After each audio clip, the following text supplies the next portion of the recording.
La paix soit avec vous, chronique numéro 13. Dans cette chronique, je vais essayer de traiter à travers les événements du Donbass, donc toujours la problématique ukrainienne. Et je vais me servir du conflit du Donbass comme un élément, voire une map monde euh, du conflit généralisé. Alors pourquoi je me sers du Donbass? Vous devez poser la question. Parce que finalement, au fond, la République populaire du Donbass et la République populaire de Lugansk nous amènent à réfléchir sur l'histoire économique des différents blocs de pays impérialistes. Alors pour planter le décor et pour étayer ce que j'ai avancé sur le titre de cet audio, je vais commencer par le commencement. Alors, durant la Première Guerre mondiale, à savoir bien entendu la guerre de 14-18, nous avions à l'époque deux blocs de pays impérialistes, de force à peu près plus ou moins égales, qui se sont effectivement affrontés pour les marchés, les ressources, bien entendu des matières premières, et les colonies. Nous avions bien entendu compris que la victoire du bloc franco-anglais, qui à mon sens est tellement évident, vu aujourd'hui ce qu'il est devenu, et pourtant ne l'était pas du tout, je dirais, tout autant pour les contemporains de l'époque, y compris même, je dirais, les marxistes. Nous avons par exemple le bolchevique Lev Kamenev, qui par exemple avait plutôt pronostiqué une certaine victoire de l'Allemagne. Donc vous voyez que les choses ne sont pas si simples, et qu'il est difficile de faire des plans sur la comète ou des pronostics de l'avenir. Alors restons dans le giron de la Première Guerre mondiale. Donc en 1914,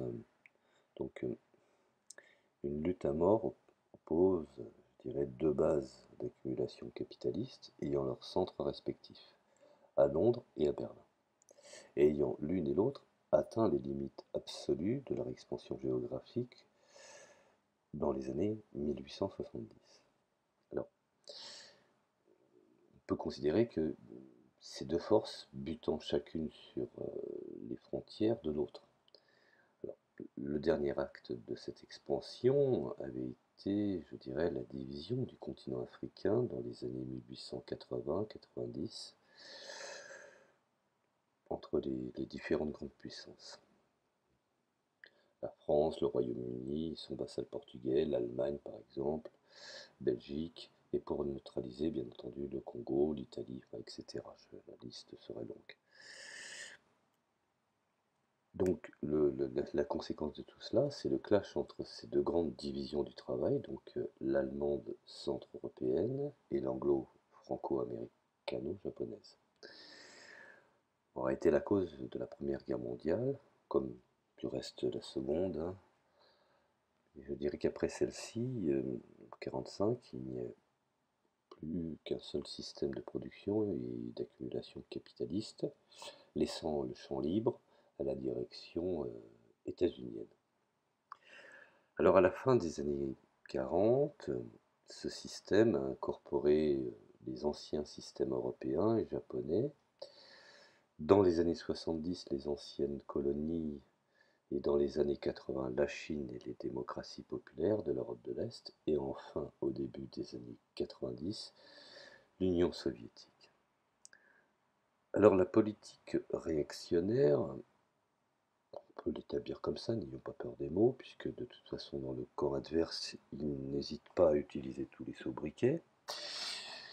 Donc la politique réactionnaire néolibérale de Ronald Reagan et de Margaret Thatcher, et finalement au fond lui donne sa forme définitive, son cachet, son tampon, traduisant comme étant, je dirais, une finition aboutie et actualisée.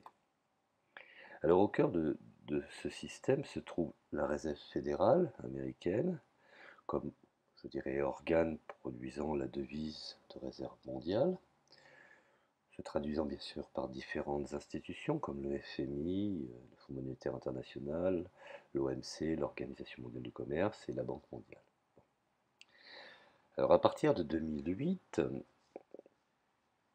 je dirais qu'il est entré dans une période de crise très profonde, ce qu'on appelle systémique, et dont effectivement j'ai pu traiter dans d'autres audios. Donc nous avons, par voie de conséquence, au niveau économique, un processus de décadence, je dirais, inexorable. Alors, quand je parle de décadence, je ne parle pas de décadence sociétale, bien que cela peut l'accompagner, mais je parle de décadence en matière de calcul économique. Alors, comme le résultat, je dirais, de cet effondrement, les élites capitalistes de certains pays ont pu commencer, je dirais, à remettre en compte ou remettre en cause, euh, voire même à défier les règles du jeu mises en place par Washington, parce que le système tel qu'il l'était n'était plus aussi attractif qu'avant la crise. Ceci étant, nous avons donc deux blocs engagés dans un face-à-face mortel, comme en 14, mais une situation absolument nouvelle et sans équivalent historique. C'est pour ça qu'on peut considérer qu'au jour d'aujourd'hui, les gens sont un peu perdus. On le voit bien parce que le système commence à se fragmenter et à tomber en pièces, avec des groupes capitalistes organisés en États-nations, en organisations supranationales ou régionales. Nous avons par exemple l'ALBA, l'Union africaine, la coopération asiatique de Shanghai, les fameux BRICS et leur nouvelle banque de développement, les pays du Golfe via l'OPEP, la Ligue arabe, puis d'autres je dirais sous-structures ou filiales, dont la liste serait longue et fastidieuse. Bon, donc tout ce petit monde faisant partie, je dirais,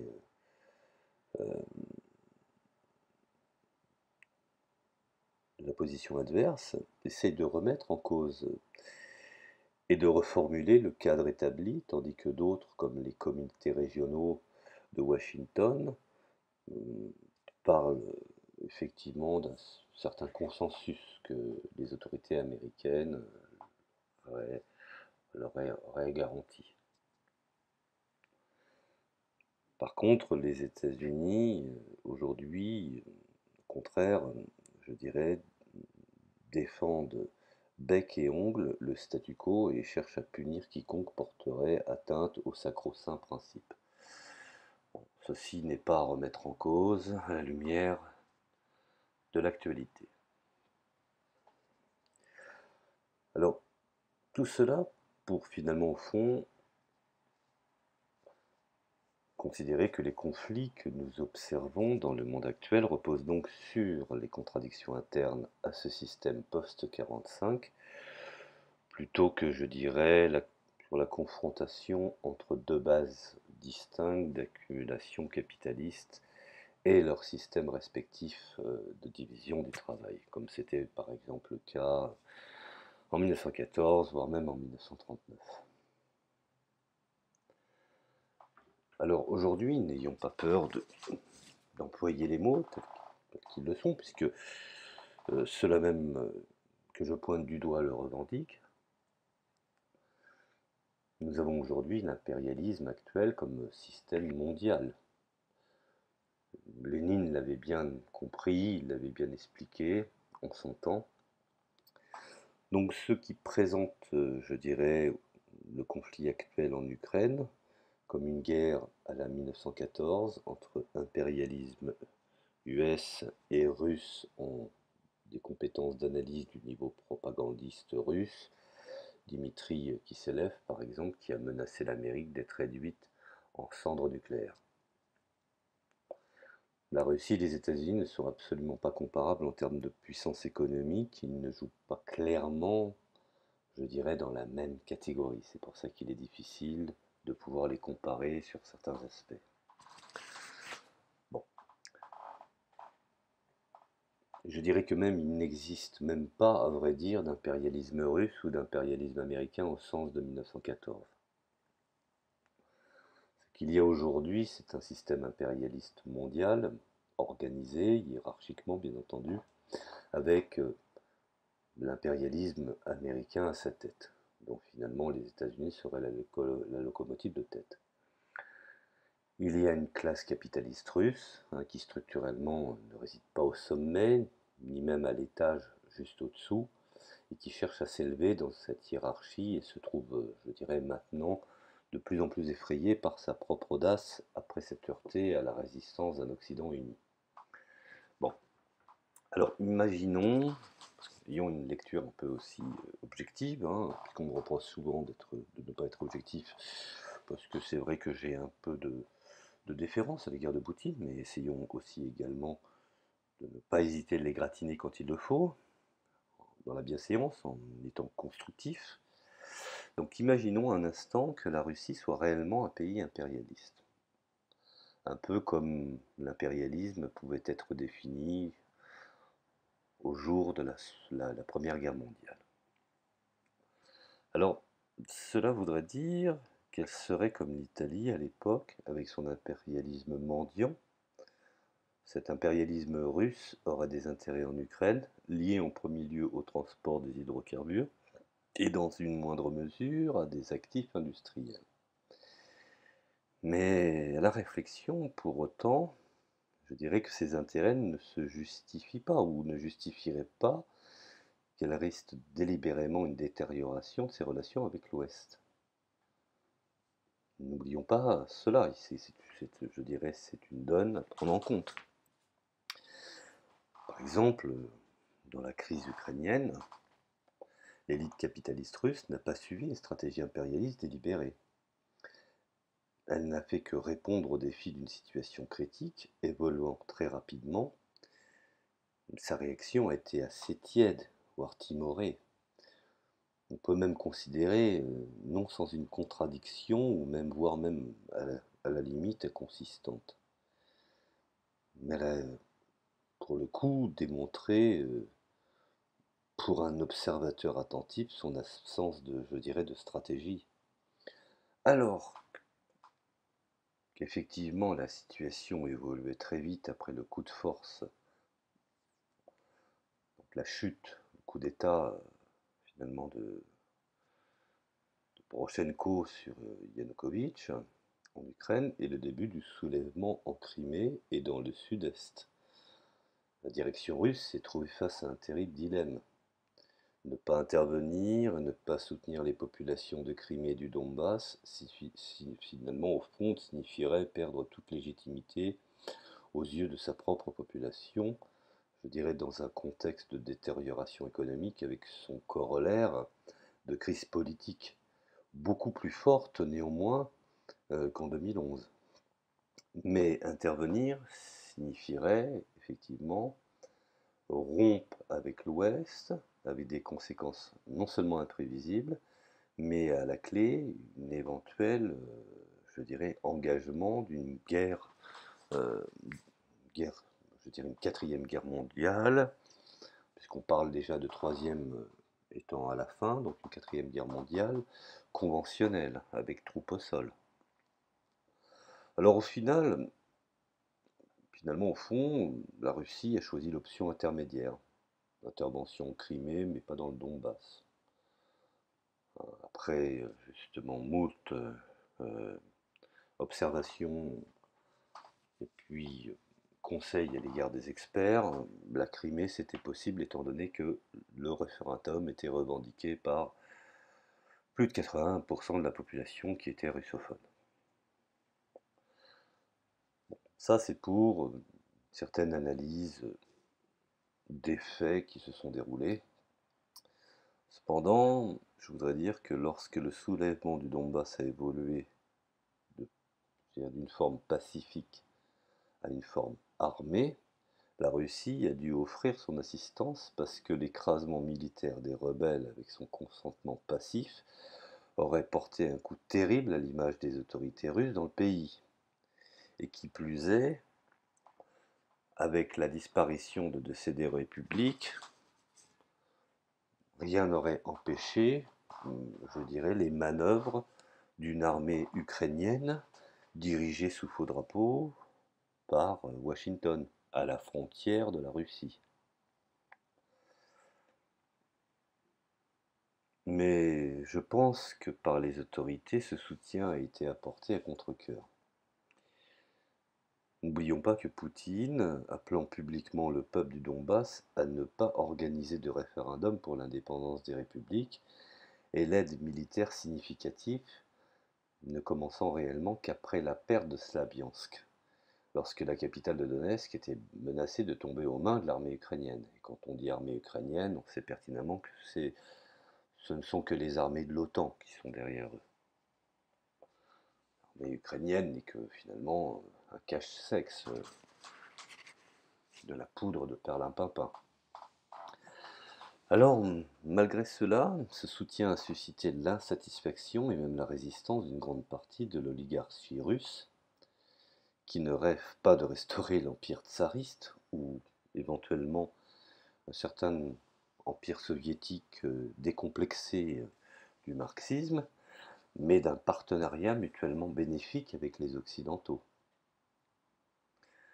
On peut effectivement, dans ce genre de situation qui force le respect pour les individus dans ces petites républiques, qui nous fait penser un petit peu à la Gaule, et en même temps, cela nous oblige à faire des parallèles de réflexion sur les histoires passées, telles que par exemple l'Espagne de 1936, l'Irlande de 1916 ou Rojava de 2015. Alors la question que beaucoup de gens me posent, c'est est-il possible de soutenir les républiques populaires du Donbass alors que le régime bourgeois russe essaie d'instrumentaliser la révolte et de l'utiliser pour ses propres intérêts géopolitiques? Essayons de répondre, je dirais, à cette question par une analogie historique qui, selon moi, serait peut-être plus appropriée que celle qui pourrait être, je dirais, comparée à la Première Guerre mondiale. Alors en 1936, pour planter le décor, donc en Espagne, donc il y avait une guerre civile. Imaginons que l'URSS, pour une raison ou une autre, n'ait pas pu fournir d'assistance à la République espagnole et que la France et la Grande-Bretagne bourgeoise, au contraire, l'aient fait, et qu'elles aient fourni du matériel militaire et de l'aide humanitaire, prêté de l'argent et même envoyé, je dirais même des experts militaires, comme le font aujourd'hui les États-Unis en direction de Kiev, euh, pour aider l'armée et la police républicaine.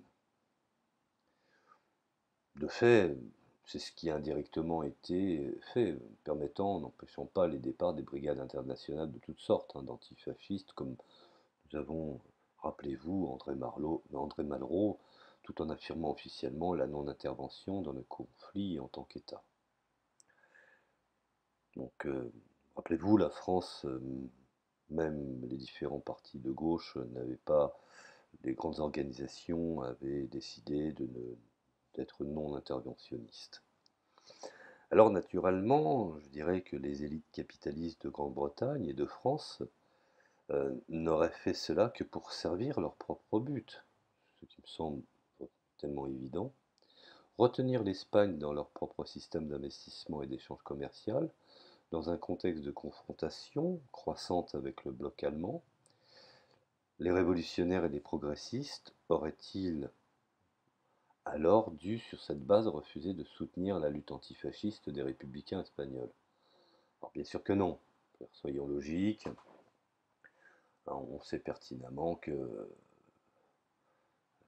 de toute manière,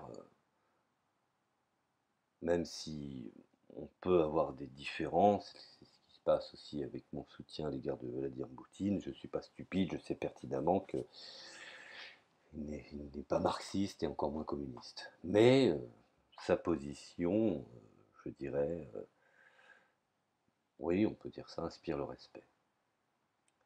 Alors, nous avons un autre exemple, hein, par exemple l'insurrection par exemple, de Pâques en 1916 en Irlande, rappelez-vous, contre l'Empire britannique.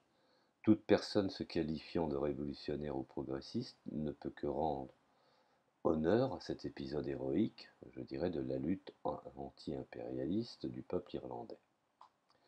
Pourtant, l'une des principales factions, rappelez-vous, du soulèvement, la fameuse fraternité républicaine irlandaise, ce qu'on a appelé Irish Republican Brotherhood, avait décidé au début de la guerre mondiale, en 1914, de lancer la révolte en acceptant toute aide que l'Allemagne voudrait bien lui apporter.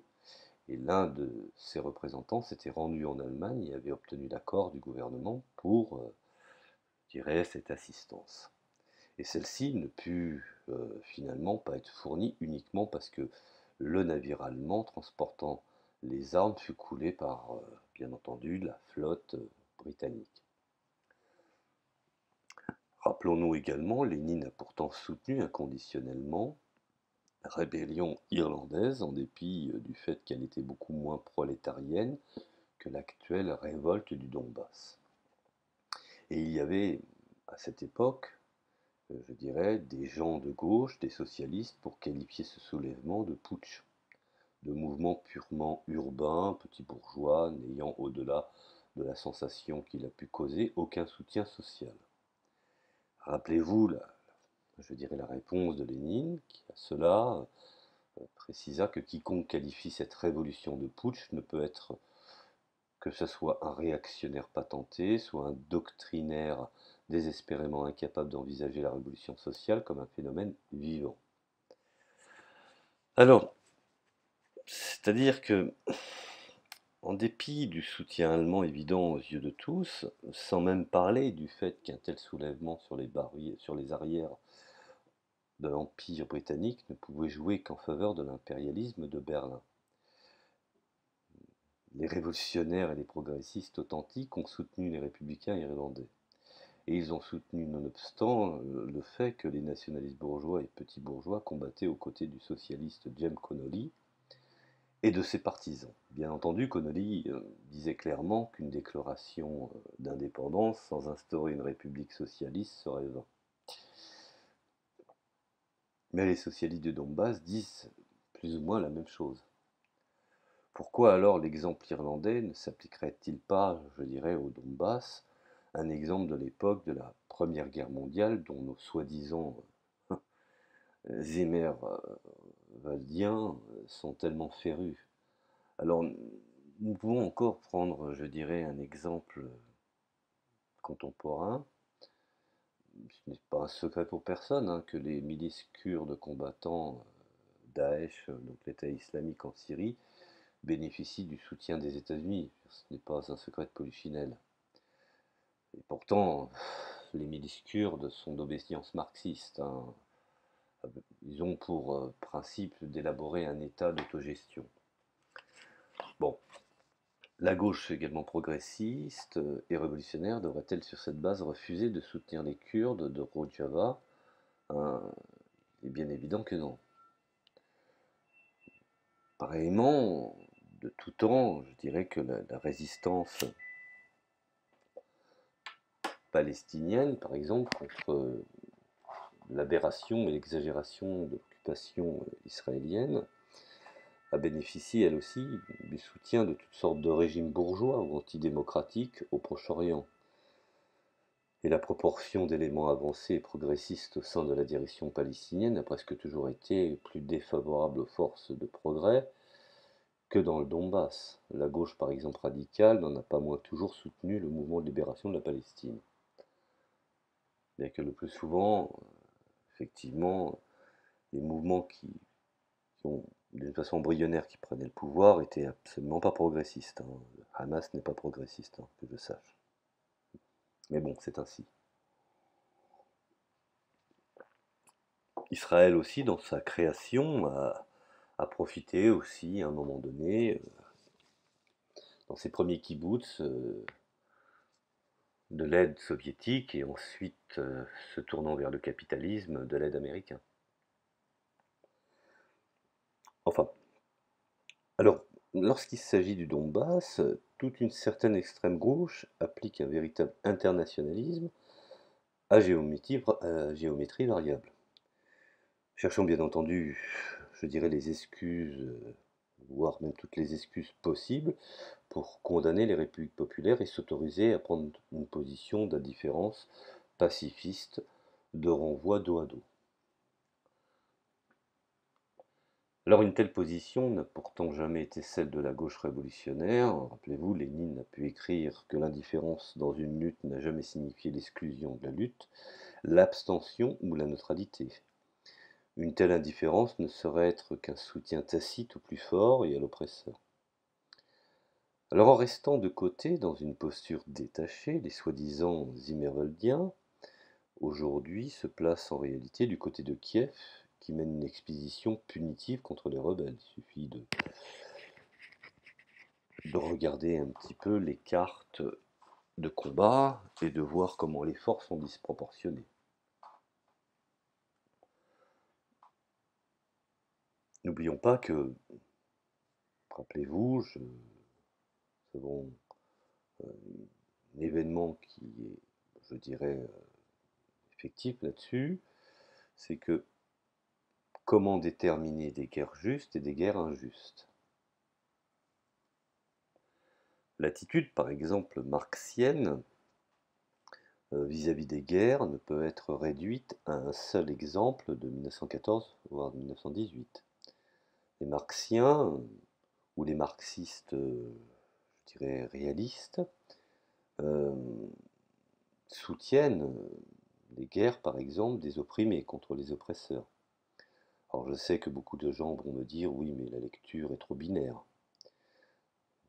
Parfois, nous sommes dans un certain manichéisme au niveau de l'information, surtout aujourd'hui, nous n'avons jamais été autant désinformés. Et on peut considérer par exemple le fait de se réfugier dans le pacifisme et l'indifférence, dans un tel cas, comme de l'hypocrisie bien pensante et d'un soutien masqué, je dirais, aux dominants, à travers la lecture, je dirais, d'une boboïtude assumée. Alors même durant la Première Guerre mondiale, les socialistes, qui ne s'étaient pas déshonorés dans la trahison et mis au service des gouvernements impérialistes, n'étaient pas simplement pour mettre fin à cet affrontement, je dirais, fratricide, dans lequel je dirais que les travailleurs d'un pays tuaient les travailleurs d'un autre pays pour les intérêts. Et finalement, au fond, faisant le jeu des étrangers à leurs yeux, de l'élite, bien entendu, capitaliste. Ces socialistes prônaient de transformer la guerre impérialiste en guerre civile révolutionnaire. Ils appelaient les opprimés à tourner leurs armes contre leurs propres oppresseurs en faisant de l'armement de masse, du fait de la guerre, une arme pour la révolution sociale.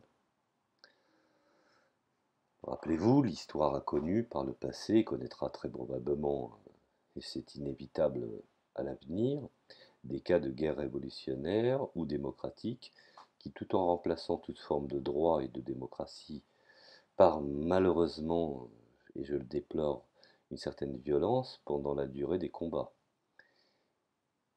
Ils n'en servent pas moins leur contenu et leurs implications sociales la cause, je dirais, d'une démocratie retrouvée. Par conséquent, du socialisme ou d'une réhabilitation d'un social réel.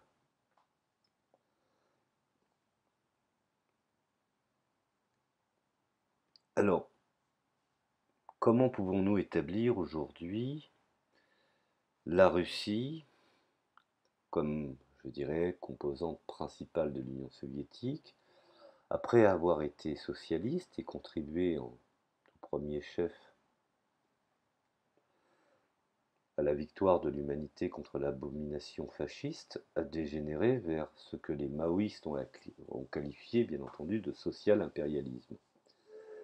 Socialisme en parole, impérialisme dans les faits, ce concept en réalité a souvent pu désigner, je dirais concurrément, de réalités très différentes, voire même contradictoires, voire même oxymoriques.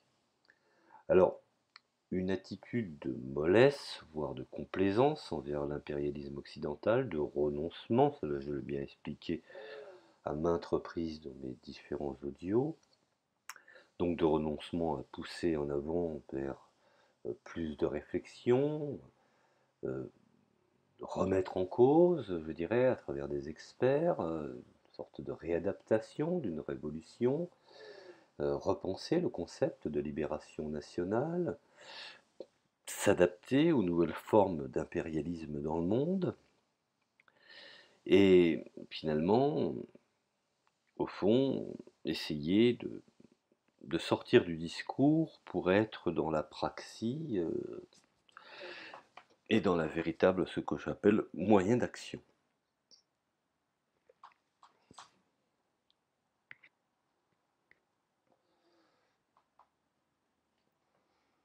N'oublions pas également que face, je dirais, à elle, je dirais cette époque, qu'on a pu qualifier à l'époque de guerre froide, un bloc impérialiste occidental du monde libre, d'abord très soudé sous la royauté des États-Unis, puis commençant à se fissurer à mesure que la menace soviétique faiblissait. Il n'était plus question de garantir un État-providence en Europe du fait du bloc de l'Est qui était, me semble-t-il, vaillant ou qui pouvait représenter une menace.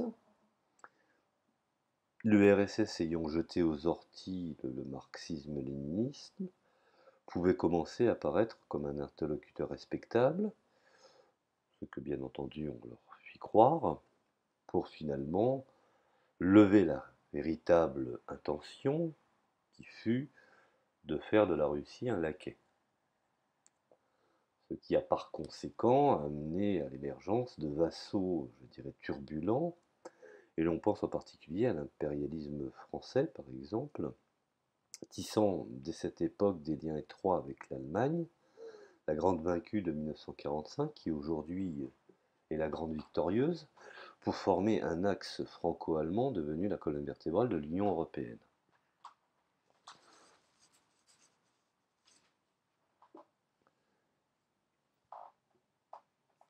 N'oublions pas également, je dirais, la thèse communiste chinoise développée dans les années 70 qui voulait que le social-impérialisme soviétique soit devenu la principale menace pour la paix et les peuples du monde, amenant finalement de fait la Chine et les partis pro-chinois à se rapprocher du bloc impérialiste occidental. Et cela, bien entendu, a très vite été contesté par le mouvement, je dirais, marxiste, et n'est plus guère défendu aujourd'hui par aucun maoïste sérieux. Il est en effet absolument évident, je dirais a posteriori, au vu de cet effondrement spectaculaire en quelques années, de 1985 à 1991, que l'URSS social-impérialiste était un colosse au pied d'argile, au pouvoir de nuisance bien inférieur à celui des impérialismes occidentaux, mis à part dans quelques cas, je dirais, très localisés, par exemple l'Afghanistan, l'Éthiopie ou voire même l'Érythrée, et pouvant même, je dirais, dans sa politique sociale impérialiste, se montrer un moindre mal, voire jouer un rôle respectivement, je dirais, positif. Nous avons par exemple l'Afrique australe contre le régime sud-africain d'apartheid, à l'époque de Peter Botha et ensuite de Klerk, et l'apparition de Nelson Mandela, l'Amérique centrale contre les satrapies fascistes qui régnaient alors, sans même parler d'en faire la menace numéro une. Donc, il était tout simplement impossible et proprement ridicule de mettre sur un pied d'égalité avec le bloc impérialiste du monde libre qui ravageait alors l'Afrique, l'Asie, le Proche-Orient, le Moyen-Orient et les Amériques de ces guerres, y compris bien entendu entre alliés du bloc comme au Biafra, entre impérialistes français et anglo-saxons, et de ces dictatures sanguinaires des juntes sud- et centre-américaines, Mobutu, M. Artaud, etc. Bon, pas bon. Mais finalement, au fond, exploité, je dirais, dans un cadre d'une division internationale du travail, les pays satellites de l'URSS n'en bénéficiaient pas moins parallèlement d'une politique de largesse, visant à prévenir l'action conjointe du mécontentement populaire et des éléments, je dirais, anticommunistes, et à la prise de pouvoir de réformateurs qui les feraient passer dans le camp occidental, comme cela a failli se produire en Hongrie et en Tchécoslovaquie. C'est par exemple en ce qui a conduit Moscou, en échange d'une spécialisation dans la fourniture du sucre, à soutenir à bout de bras l'économie cubaine. Donc les effets de la fin de ce soutien se feront durement sentir dans les années 90. Rappelez-vous le diplomate Mikoyan qui a affirmé en aparté que soutenir un autre Cuba dans les Amériques mettrait l'économie soviétique à genoux. Nul n'aura jamais vu de telles pratiques de la part des États impérialistes tout court. Donc, effectivement, on pourrait traduire l'objectif premier et de piller au maximum l'économie de ces semi-colonies en tentant certes d'y éviter l'explosion sociale, se traduisant bien entendu par une révolution anti-impérialiste, dans un socle assez frais, s'étant sorti du marxisme, et faire en sorte que, effectivement, ces peuples, par le mécontentement, n'aient pas la tentation d'y retourner. Et tout simplement, je dirais, éviter une instabilité systémique qui rendrait, je dirais, une production impossible. Et ceci d'abord est avant tout par la force brute, ce qu'on peut appeler l'apport du despotisme comprador criminel, des coups d'État, des interventions militaires directes ou indirectes, et non en acceptant, je dirais, de réduire sa part du gâteau pour permettre une politique de développement et de bien-être social, ce à quoi il ne résout qu'en dernière instance, comme les pays bolivariens de l'ALBA ou certains pays arabes. Plus que l'impérialisme, l'on peut légitimement se demander s'il n'était pas possible de parler d'une sorte de clientélisme international, avec bien entendu une contrepartie économique. Alors l'URSS, devant y gagner quelque chose, bien entendu, et accompagné d'une certaine limitation de sa souveraineté, à laquelle des pays lointains et stratégiques comme Cuba ou le Vietnam pourraient toutefois partiellement y échapper. Bon. N'oublions pas également que la Russie, l'URSS, a donc, comme je dirais, vu précédemment, perdu la guerre froide entre, je dirais, le milieu des années 80 et le début des années 90, car cet effondrement s'est effectué par étapes, voire par paliers. Cet effondrement a été possible qu'à partir, je dirais, de la non-croyance dans le communisme, à partir des années 80, de ses représentants politiques, du Politburo.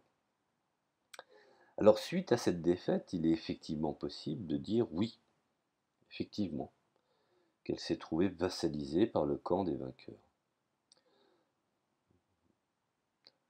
Le bloc occidental dirigé par les États-Unis, comme avaient pu l'être les vaincus, donc en l'occurrence l'Allemagne, l'Italie, le Japon, qui ont été des pays complètement réorganisés par la volonté américaine, mais aussi ce qu'on peut appeler les vainqueurs exsangues, donc la France, le Royaume-Uni, de 1945.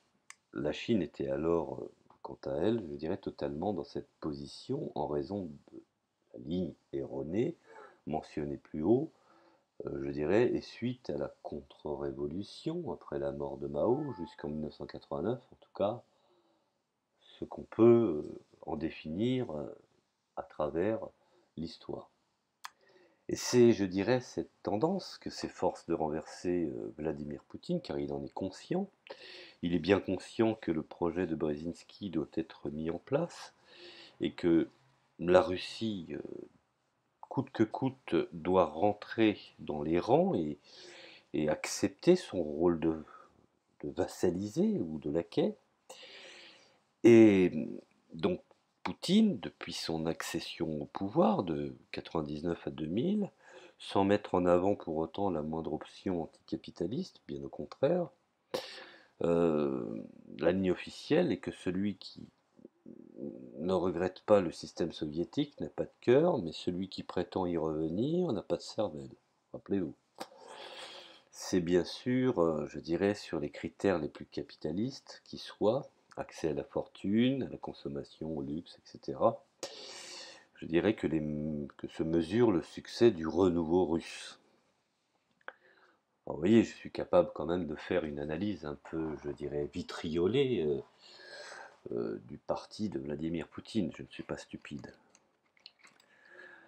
Mais enfin bon, quoi qu'il en soit, s'il était déjà impossible, je dirais même ridicule, de prétendre que l'URSS était une ennemie impérialiste de l'humanité, équivalente au monde libre occidental du temps de la guerre froide, je dirais que c'est a fortiori encore plus vrai de la Russie aujourd'hui. Ce qui est assez étonnant, c'est de voir la propagande, peut-être été à juste titre, hein, la propagande qui était faite contre l'Union soviétique aujourd'hui. On a juste à changer le mot de l'Union soviétique par la Russie. Alors que dans la réalité, ces deux systèmes sont complètement oxymoriques. Mais enfin bon. Alors je dirais que même, soyons logiques à la rigueur, si les impérialistes occidentaux ont un challenger global qui commence à réellement faire le poids, c'est plutôt la Chine finalement au fond, hein, qui a rompu après les événements de 89 avec sa politique de servilité envers l'Occident. C'est assez étonnant. Alors d'une capacité, je dirais, de projection militaire très limitée, celle-ci étant peut-être finalement la dernière force qui reste aux Occidentaux, et ce qui doit leur valoir, je dirais, notre rejet absolu. N'en est pas moins militairement inexpugnable, je dirais même en laissant de côté l'arme nucléaire, qui signifierait la fin de l'humanité, n'importe quel assaillant serait laminé et on se retrouverait plongé dans un Vietnam puissance 1000. Et même le bijou qu'affectionnent absolument les capitalistes, donc qui est la définition de l'économie rapine, et sur le plan économique, elle a réellement commencé à déployer une puissance qui associe euh, la diplomatie tiers-mondiste de soft power, de puissance, je dirais, douce, et peut lui permettre d'isoler l'Ouest, voire carrément de tenir ses économies, euh, je dirais, comme à travers la détention de milliards de dollars en bons du Trésor américain notamment, ce qui permet justement de pouvoir tenir les États-Unis. Alors ceci, je dirais, ne faisant déjà pas de la Chine la menace impérialiste numéro un sur la planète, la Russie n'est pas du tout à ce niveau-là, soyons logiques. Et surtout, pas de prétention en matière d'analyse. Bien que je dirais que pouvant représenter une menace militaire, pour ce qu'il en est de la Chine bien entendu, beaucoup plus directe sur l'Europe sur le plan économique, si l'on regarde par exemple les investissements directs, autrement dit les capitaux entrants et sortants. La Chine ne fait qu'utiliser finalement l'arme que les Américains ont utilisée contre les autres. Alors ils font muse avec l'économie capitaliste, ils en profitent. Et c'est là où finalement, au fond, nous sommes au cœur de la notion léniniste d'impérialisme. Ceux-ci sont globalement, je dirais, à l'équilibre, ce qui est aussi le cas de la Chine d'ailleurs, officiellement du moins, en raison de l'opacité des données, car il est très difficile d'avoir des informations, je dirais, précises sur la Chine. Nous avons les informations qu'ils veulent nous laisser. l'usage de paradis fiscaux, de plateformes ou de places financières comme Singapour, le rôle de la diaspora chinoise est effectif dans ce cas d'espèce. Tandis que, je dirais, les États impérialistes comme les États-Unis, le Royaume-Uni, l'Allemagne ou même la France sont caractéristiquement beaucoup plus investisseurs qu'investis, tout en l'étant beaucoup aussi, ce qui est, je dirais, une autre caractéristique des pays impérialistes hautement industrialisés. Alors pour en revenir à la Fédération russe, qui est beaucoup trop dépendante, elle a ses moyens de pression, comme la fourniture par exemple d'hydrocarbures ou l'achat de denrées agroalimentaires, moyens de pression qu'elle utilise dans la présente crise ukrainienne, et elle aurait tort de se gêner, puisque en face, ils font de même, mais l'Occident en a de plus importantes encore. En réalité, elle est assimilable aux autres vassaux turbulents de l'ordre impérialiste mondial, du roi américain, comme la France, l'Allemagne, avec lequel elle s'est d'ailleurs associée contre la guerre en Irak, rappelez-vous, en 2003, et cherche encore à le faire en y appuyant les courants politiques les plus anti-américains, tout comme les Américains appuient les courants les plus anti-russes ou anticommunistes. Elle joue aussi depuis une quinzaine d'années la carte de s'associer avec la Chine, mais sans perdre de vue, je dirais, leurs très importantes contradictions, portant notamment sur la Sibérie où Pékin étend inexorablement son emprise économique. Ça, c'est assez intéressant parce que je vous invite à faire des recherches sur l'immigration chinoise en Sibérie. Les Russes deviennent de plus en plus minoritaires. Enfin, ce n'est pas l'objet de ma chronique. Mais c'est intéressant. Ça peut, je dirais, soulever l'objet d'une chronique également. Alors, finalement, pour terminer, je dirais que la Russie est donc, selon ce que je constate, un pays impérialiste, hein, n'ayons pas peur des mots, mais qui mène légèrement, qui se relève qu'à un cas, par Mons et par Vaux, de sa défaite au terme de la guerre froide, car cela a été un véritable traumatisme, et ne peut en aucun cas être mis sur un pied d'égalité avec les puissances occidentales dans l'analyse, je dirais, d'une situation géopolitique. Ceci étant, je dirais que sans même parler du fait que les communistes doivent dénoncer et combattre en premier lieu la politique de leur propre État et éventuel bloc impérialiste, qui en ce qui nous concerne est le bloc, je dirais, le plus puissant, qui aujourd'hui fait la pluie et le beau temps, et plus la pluie pour certains et le beau temps pour une minorité, le bloc occidental et l'Alliance Atlantique, bien entendu l'OTAN, qui n'a plus lieu d'exister, puisqu'elle existait, soyons logiques, pour répondre au pacte de Varsovie, qui pacte de Varsovie n'existe plus de nos jours. Alors, d'autre part, si le moment, et quoi que l'on en dise, hein, la Russie est plutôt dans une attitude défensive, c'est une des raisons pourquoi les gens, d'une manière générale, ont une certaine sympathie à son égard, ne montrant plus les dents et ne ripostant que si on l'attaque, même en Syrie, hein, où elle vient de passer à l'action et elle a garanti finalement le maintien du gouvernement légitime de Bachar el-Assad. Oui, je sais, je ne suis pas objectif, mais je préfère un régime laïque où tout le monde peut exister qu'un régime qui va détruire plus des trois quarts de la population. Mais enfin, ça c'est encore un autre problème. Donc elle défend en réalité sa base navale de Tartous, la seule dont elle dispose en Méditerranée, et même en Tchétchénie, où elle avait, je dirais, une guérilla islamiste, et jamais une république musulmane n'a été, je dirais, ainsi meurtrie pour le plaisir. Comme l'Irak, par exemple, hein, pour ne citer également, qui a été non seulement attaqué, dévasté, morcelé, et qui finalement, au fond, ne représentait aucune menace, puisque Saddam Hussein était un bassiste et certainement pas un islamiste. Mais enfin bon, ça c'est encore un autre débat. Cela pourrait changer un jour, et l'on pourrait effectivement observer un pouvoir russe engagé dans une attitude de fuite en avant, offensive, comme l'Allemagne des années 30-40 avec Hitler, n'oublions pas. Rappelez-vous ce que disait Wilson dans la Société des Nations. Avec le traité de Saint-Germain-des-Prés et le traité de Versailles, nous avons garanti la démocratie en Europe, hein. Et la suite, tout le monde la connaît. Donc, raison gardée quand il est question de mettre la Russie aux abois.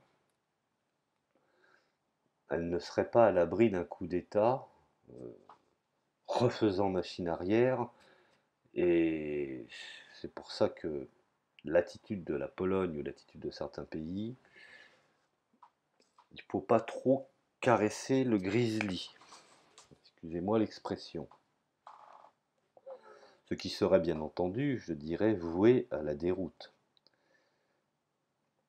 Mais non sans semer, je dirais, sur son passage des destructions, je dirais, catastrophiques, et peut-être sans précédent dans l'histoire de l'humanité. Car parce qu'aujourd'hui, qu'est-ce qui a, quel empire aurait plus à perdre que l'empire américain dans son développement? Réfléchissons bien à tout cela. Alors, le souci de conjurer une telle éventualité ne fait que renforcer notre devoir de combattre sans merci la politique de provocation incessante des États, je dirais, impérialistes irresponsables occidentaux envers Moscou.